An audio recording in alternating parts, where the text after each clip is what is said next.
Hello sir, అర్జీ గారు. Yeah, ఇంతమందిని ఇంట్రొడ్యూస్ చేస్తున్నారు కదా, అంటే ఆర్జీవి నుంచి అంటే ఏం ఎక్స్పెక్ట్ చేయొచ్చు వీళ్ళ నుంచి అంటే ఏం చెప్తారు సార్? ఆర్జీవి నుంచి ఎక్స్పెక్టేషన్, ఆడ నుంచి ఎక్స్పెక్టేషన్, నా నుంచి ఉంది ఎక్స్పెక్టేషన్ ఇక్కడ. అంటే ఆర్జీవి ఏం ఎక్స్పెక్ట్ చేస్తారు అంటే I think the point is ఇప్పుడు ఒక డైరెక్టర్ అనే దానికి డెఫినేషన్ ఉన్న కంటెంట్ ని తన పర్ఫార్మెన్సెస్ తో, ఒక కటింగ్ తో, ఎడిటింగ్ ఎలా చేశారు, ఎలాగా కంటెంట్ ని ఒక ఎమోషనల్ గా కన్వే చేశారు అనేది టెస్టింగ్ అది. సో ఆ టెస్ట్ ప్రూవ్ అయినప్పుడు ఒక సీన్ బాగా తీయగలిగితే automatically everything is a function of the script. దాని తర్వాత అదే దాన్ని వేరే ఆర్ట్ కూడా అప్లై చేస్తారు. సో మనం పాత రోజుల్లో ఏంటంటే ఒకళ్ళకి డైరెక్షన్ ఛాన్స్ ఇచ్చి మొత్తం సినిమా తీసేవరకు తెలియదు ఎలా తీసేయడం. ఇప్పుడు ఈ కాన్సెప్ట్ ఏంటంటే we can test him by the scene తనకు ఉన్నది. అంటే అంత సింప్లిస్టిక్ థింగ్ కూడా nobody thought of before. Yeah, అంటే ఏదైనా సబ్జెక్ట్ ని రకరకాలుగా తీయొచ్చు అని పాయింట్. ఇప్పుడు దీంట్లో ఎన్నుకున్న విధానంలో ఒకరు చాలా డార్క్ గా సీరియస్ గా తీసి ఉండొచ్చు, ఇంకొక కొంచెం ఒక హ్యూమర్ మిక్స్ చేసి ఉండొచ్చు, ఇంకొక అతను ఏదన్నా కొంచెం అన్ఎక్స్పెక్టెడ్ లేయర్స్. అంటే ఇప్పుడు లాస్ట్ దాంట్లో ఒక సాంగ్ రావటం మధ్యలో, అంటే ఉన్న కంటెంట్ లో ఎంత మీరు వేరియేషన్ తీసుకురావటం అనేది ఈచ్ డైరెక్టర్ ఇంటర్ప్రిటేషన్ బట్టి ఉంటుంది. అప్పుడు అది చూసినప్పుడు నేను ఆ పర్టికులర్ పర్సన్ ఈ పర్టికులర్ సినిమాకి పనికి వస్తాడని నాకు రావచ్చు. నేను కాకపోతే వేరే ప్రొడ్యూసర్ కూడా చూస్తాడు అది. సో వాళ్ళకున్న సబ్జెక్టు, వాళ్ళకున్న ఒక రిక్వైర్మెంట్ అనేది they might find somebody good in this. ఈ పర్టికులర్ టైప్ ఆఫ్ పర్సన్ మన సినిమా బాగా తీయగలుగుతున్నాయి. అప్పుడేంటి, ఇప్పుడు ఆర్జీబీ డన్ అనేది ఒక షాప్ అనుకుంటే ఆ షాప్ లో కస్టమర్ కావాల్సిన వేరియస్ ఐటమ్స్ ఉన్నాయి. అప్పుడు ఎవరి టేస్ట్ బట్టి వాళ్ళని తీసుకోవచ్చు. That is the whole concept of that. Yeah, ఇది వరకు ఆర్జీవి చాలా కొన్ని బయోపిక్స్ అలాంటివి తీశారు కదా, ఇప్పుడు అలాంటి బయోపిక్స్ తీయాలంటే మళ్ళీ రివర్స్ లో ఏమైనా తీయగలుగుతారు? అంటే మీరు గతంలో చూస్తుంటే పవన్ కళ్యాణ్ లేదా ఇటు చంద్రబాబు ఆ క్యారెక్టర్స్ తీసుకొని చేసింది. బట్ ఇప్పుడు ఏంటంటే వాళ్ళు ఏపీలో క్రియాశీలకంగా ఉన్నారు, ఒక AP CM, AP deputy CM. So ఇప్పుడు అలాంటి క్యారెక్టర్స్ మీరు చెయ్యాలంటే ఎలా చేస్తారు? ఈ రెండు క్యారెక్టర్స్ ని అలాంటి క్యారెక్టర్ చేస్తాం కదా, మళ్ళీ ఇంకా ఎలా చేస్తామంటే అప్పుడు చేశారు. ఇప్పుడు ఒకవేళ చెయ్యాలి అంటే వాళ్ళని దృష్టిలో పెట్టుకొని చెయ్యాలి అనుకుంటే వాళ్ళని దృష్టిలో పెట్టుకొని ఇప్పుడు బేసిక్ గా అడుగుతారు అనుకున్నా, ఆ రూట్ వచ్చారు మీరు. బేసిక్ గా ఇప్పుడు first of all Lakshmi's NTR తీసినప్పుడు కూడా రూలింగ్ పార్టీ గవర్నమెంట్ లో ఉన్నప్పుడు తీశారు. సో దానికి ఏం ఫరక్ పడదు. But having said that definitely నేను ఇంతకు ముందు అనౌన్స్ చేశాను, ఇంకా పొలిటికల్ సినిమాలు జోలికి వెళ్ళాం. అంటే మీ నుంచి ఇప్పుడు కేవలం ఇలాంటి సినిమాలైనా, ఒకప్పుడు ఆర్జీవి అంటే బాలీవుడ్ లో ఒక పాపులర్ అయిన డైరెక్టర్ ప్రతి ఒక్కరికి కదా. అంటే ఇలాంటి సినిమాలు అంటే ఏంటి అంటే ఇప్పుడు ఇప్పుడు ఈ జనరల్ క్వశ్చన్స్ వేరే ఇంటర్వ్యూ మాట్లాడదాం. ఇది I want to talk about your film. ఇక్కడ మాట్లాడటం చాలా టైం ఉంది మనకి. ఆర్జీవి ప్రిన్సిపల్ గారికి చాలా మంది శిష్యులను తయారు చేయబోతున్నారు అనేది తెలిసిపోయింది. అయితే ఈ గతంలో మిమ్మల్ని నమ్ముకున్న వాళ్ళు బాగుపడ్డారు, మిమ్మల్ని నమ్ముకున్న వాళ్ళు కొంత పోయారు. సినిమాకి సంబంధించి మీరు ఏదైతే అంటే నేర్పిస్తున్నారో, ఇంతమంది యువకులను దర్శకులుగా మార్చే ప్రయత్నం చేస్తున్నారు. కానీ వాళ్ళు సినిమా తీసిన తర్వాత ఇండస్ట్రీలో పడే స్ట్రగుల్స్ మామూలుగా ఉండవు. కొత్త దర్శకులకు సంబంధించి వాళ్ళ టాలెంట్ ఎంత ఉన్నా, మీరు ఎంత గుర్తించినా, ఇండస్ట్రీలో వాళ్ళని గుర్తించే వాళ్ళు చాలా కరువు అవుతున్నారు. సో దానికి మీ సమాధానం ఏంటి? ఫస్ట్ ఆఫ్ ఆల్ అది చాలా నోషనల్ ఆర్గ్యుమెంట్. ఇప్పుడు ఎవరైనా సరే వాళ్ళకున్న అంతమంది కోరుకునే ఒక పొజిషన్ కి ఆటోమేటిక్ గా సక్సెస్ అయ్యే వాళ్ళు తక్కువ ఉంటారు. The higher you want to go, obviously the more difficult it is to sustain. అది వాళ్ళకున్న కెపాసిటీ బట్టి, వాళ్ళని జనాలు ఎంత రిసీవ్ చేసుకుంటారో దాన్ని బట్టి ఉంటుంది. So you can't speculate on that.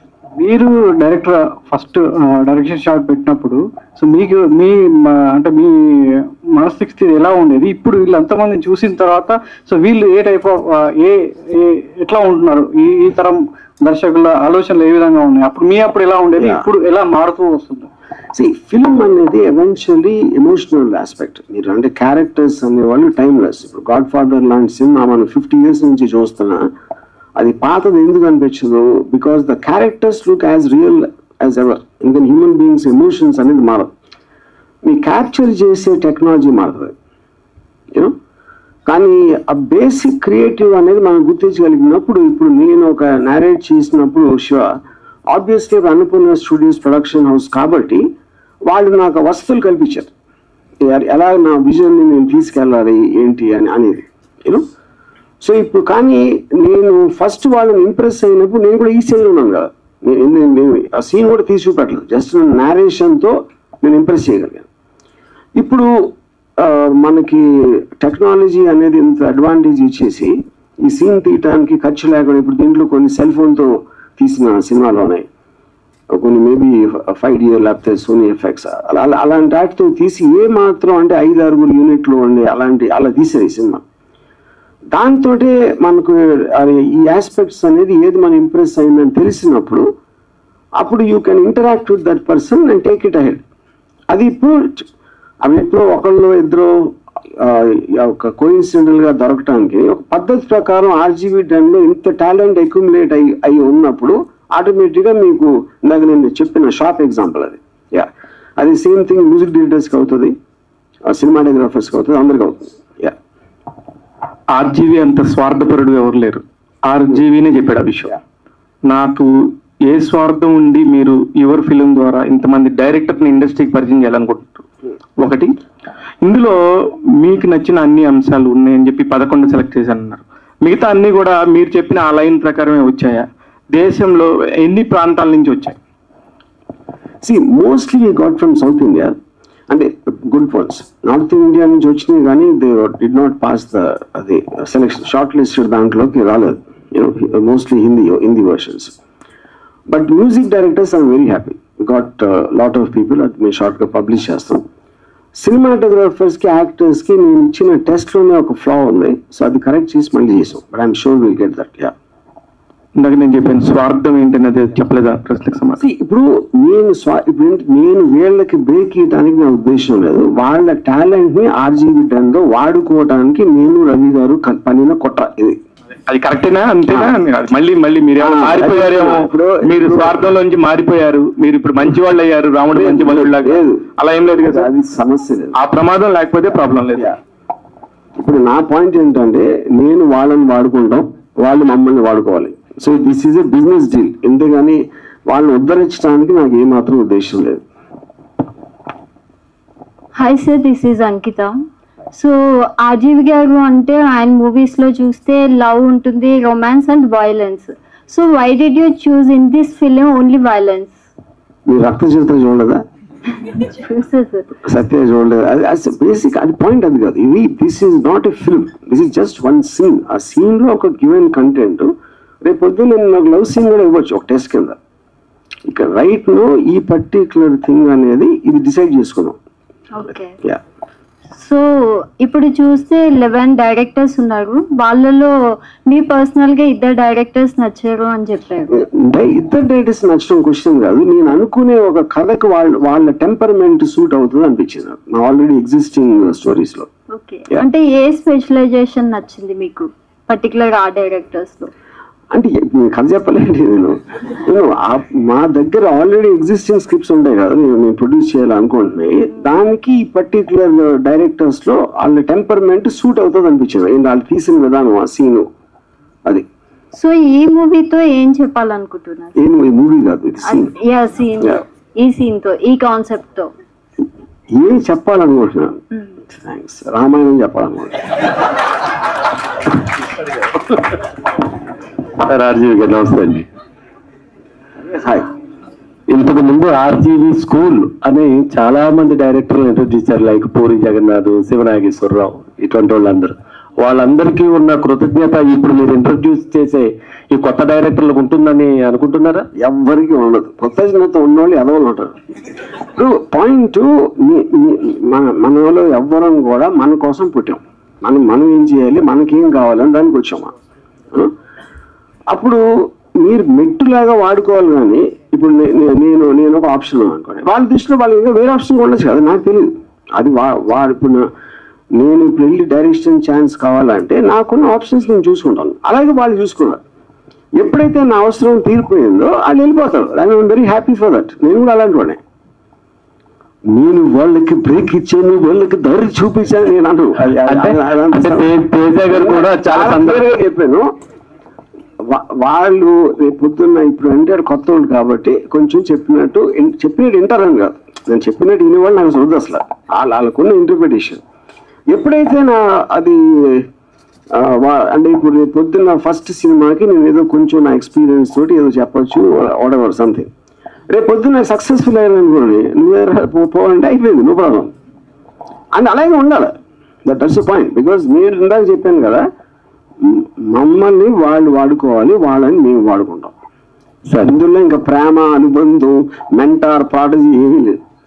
West Godavari నుంచి వచ్చిన మీరు వెస్ట్ గోదావరి నుంచి వచ్చారు కదా, ఈ గోదావరి జిల్లాల నుంచి ఎవరు ట్రై చేయలేదండి ఈ కాన్సెప్ట్ లో? ఒకటి కూడా కనపడలేదు అంటే షార్ట్ లిస్టెడ్ లో లేరు అంటే అదే coincidence. I don't think area wise అంటే చేసి ఉండొచ్చు. మాకు వచ్చిన 400 పైన దాంట్లో ఓకే, ఈ షార్ట్ లిస్టెడ్ లో మేబీ లేరేమో. ఓకే, నేను వెస్ట్ గోదావరి కదా. అవునవును, అందుకనే అసలు ఒక్కళ్ళు కూడా కనపడలేదు నాకు దాంట్లో. నెక్స్ట్ లాస్ట్ ఒక రీల్ చూసాం మనం, ఆ అబ్బాయి మిమ్మల్ని ఇంప్రెస్ చేయడానికే చేశాడు అది 100%. కాల్చే ముందు జాము రాత్రి పాట రావడం ఇవన్నీ అది బాగా మాకు కూడా నచ్చింది. ఇప్పుడు మీరు చెప్పింది కరెక్ట్. నా పాయింట్, ఇప్పుడు షార్ట్ లిస్ట్ నేను చేస్తున్నాను తెలిసినప్పుడు ఎంతో కొంత అందరూ నన్ను ఇంప్రెస్ చేయడానికి ఉంటుంది guarantee.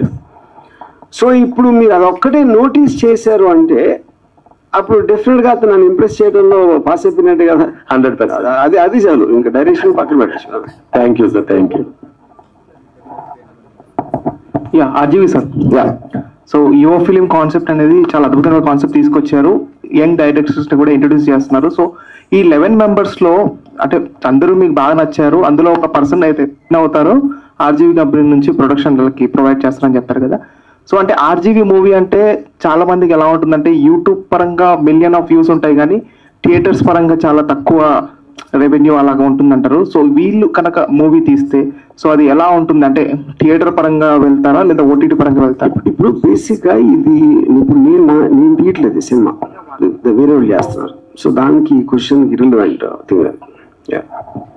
Sir hi sir. Sir ముందు క్వశ్చన్ అడిగే కన్నా ముందు మనం చాలా ఈవెంట్లలో చూసాం కానీ ద మోస్ట్ స్టైలిష్ అవుట్ఫిట్ ఈ రోజు మాకు కనబడుతుంది. సో దీనికి ఏమైనా కాంపిటీషన్ ఇస్తున్నారు? దాని వెనకాల ఉన్న సీక్రెట్ ఏంటి సార్? అంటే యంగ్స్టర్స్ అందరూ ఉన్నారు, నేను అంత యంగ్గా రావాలి అలాంటి అవుట్ఫిట్ వేసుకుని. అదే సీక్రెట్. ఇప్పుడు వాళ్ళందరూ నాకన్నా చాలా యంగ్ కాబట్టి ఎంతో కొంత కొట్టొచ్చినట్టు కనిపించాలి అనే ఒక కుట్రతోటి అది. Great sir. సార్ నా మెయిన్ క్వశ్చన్ ఏంటంటే సార్, షార్టిస్ట్ అనేది చేశారు బట్ ఒక్కొక్కరి దగ్గర కొంతమంది ఏమో డ్రామా క్రియేట్ చేసి చెప్పడం జరిగింది, కొంతమంది స్ట్రైట్ ఫార్వర్డ్ గా మీరు ఇచ్చిన లైన్ ని చాలా చక్కగా చెప్పేశారు. But what is the conditions మీరు పెట్టింది ఏంటి సార్? అంటే నేను పెట్టిన ఒకటే, నేను కంటెంట్ అదే ఉండాలి బట్ ఇంటర్ప్రిటేషన్ క్యారెక్టర్స్ ఎక్కువ పెడతారా తక్కువ పెడతారా, డైలాగ్ ఎలా రాస్తారు, ఎలాంటి సెట్టింగ్ లో తీస్తారు, అలాంటి మ్యూజిక్ వాడటం కానీ ఇలాంటివన్నీ నేను వాళ్ళకి వదిలేసాను. సార్ ఇంకొకటి సార్, ఎవరికైతే మీరు ఆపర్చునిటీ ఇవ్వబోతున్నారో వాళ్ళ మీద మీ షాడో కూడా పడే అవకాశం ఎంతవరకు ఉంటుంది సార్? డెఫినెట్గా ఉండదు. ఎందుకంటే the whole idea of that is that ఇప్పుడు వీళ్ళని జడ్జ్ చేసేవాళ్ళు ఓటింగ్ ప్రాసెస్ లో చేస్తారు. సో వాళ్ళు సెలెక్ట్ చేసుకున్నారు, ఎందుకు ఏది చేశారు వీళ్ళు చూసారు, ఎలా చేశారో చూసారు. దాని తర్వాత నేను మళ్ళీ దాంట్లో వెళ్ళి పెట్టడం అనేది మీనింగ్ లేదు.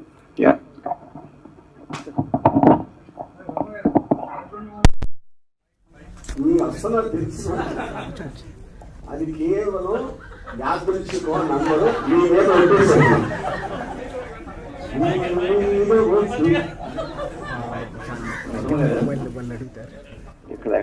వర్మ గారు, ఇప్పుడు మీరు ఇచ్చిన కాన్సెప్ట్ ఏంటి? ఒక గ్యాంగ్, ఒక మాఫియా గ్యాంగ్ లో ఒక కొత్త కుర్రాడిని జాయిన్ చేసుకోవడం కోసం ఆ కుర్రాడిని ఎలా కన్విన్స్ చేస్తారు లేదా ఆ కుర్రాడికి ఎటువంటి టెస్ట్లు పెడతారనేది. కానీ నేను చూసిన దాని ప్రకారం ఏ 1-2 తప్ప మిగతావన్నీ కూడా అవే ఫ్రమ్ ది సబ్జెక్ట్ ఉన్నట్టు అనిపించినాయి. మీరు ఎలా సెలెక్ట్ చేశారు వీటిని? అవే ఫ్రమ్ ది సబ్జెక్ట్ ఎలా అయిందండి, ప్రతి దాంట్లో కూడా ఫస్ట్ టైం క్రైమ్ చేస్తున్నట్టు ఉంది తప్ప ఆ కుర్రాడిని గ్యాంగ్ లో చేర్చుకోవడం కోసం ఆ కుర్రాడిని ఎలా కన్విన్స్ చేస్తున్నారు, లేదంటే ఆ కుర్రాడికి ఎటువంటి టెస్ట్లు పెడుతున్నారు అనేది. ప్రతి దాంట్లో ఒక అతన్ని గన్నిచ్చి చంపటానికి నీ దగ్గర అంత ధైర్యం ఉందా లేకపోతే అంత తెగింపు ఉందా అనేది టెస్ట్ కామన్. మొత్తం అన్ని 11 ఫిలిమ్స్ లో కూడా అదే ఉంది.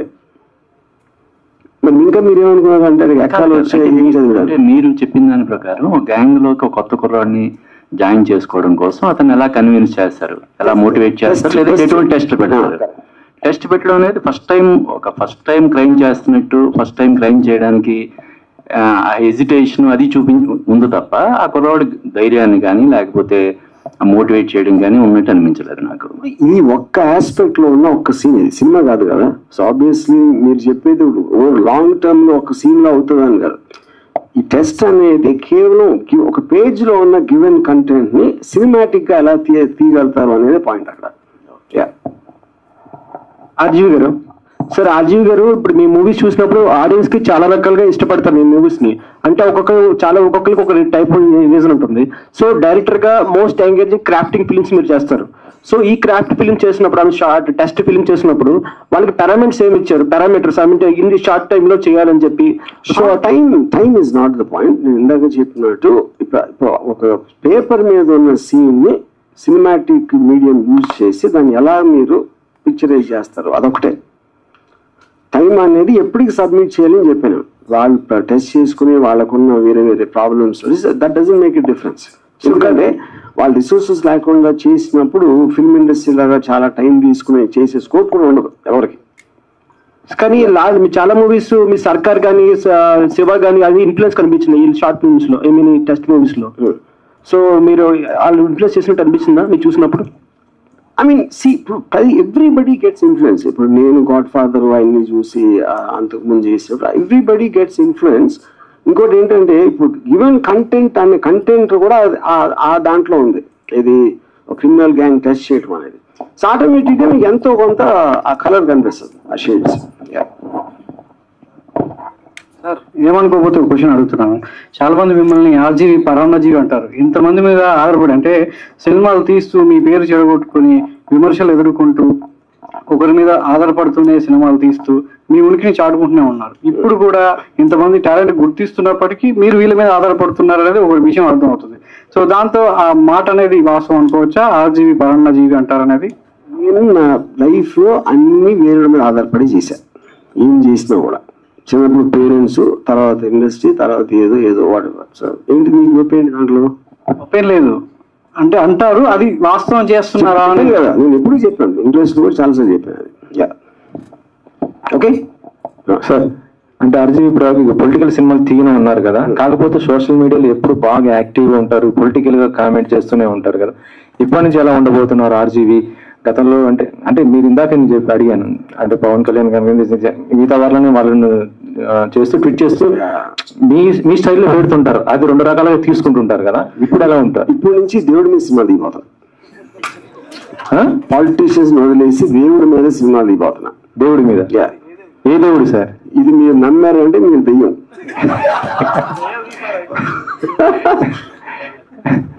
ఓకే, అయిపోయింది. యువర్ ఫిల్మ్ క్వశ్చన్స్ అయిపోయినాయి. Thank you sir. ఇప్పుడు నెక్స్ట్ రాబోయే ఆర్జీవి గారు చాలా ఎనర్జీగా మళ్ళీ ఫామ్ లోకి వచ్చి 4-5 సినిమాలు ఉన్నాయని చెప్పేసి అనుకుంటున్నారు. అదొకటి. ఆ 4 సినిమాలు ఏమన్నా డీటెయిల్స్ చెప్తారా? ఒకటి ఇప్పుడు అయితే యువర్ ఫిల్మ్ కి సంబంధించి మీరు సాటిస్ఫైడ్ గా ఉన్నారా సార్? ఇంతకు నుంచి ఏమాయినా నేను thank you sir. I'm super happy అని చెప్తే మీరు అప్పుడు నిద్రపోయారా?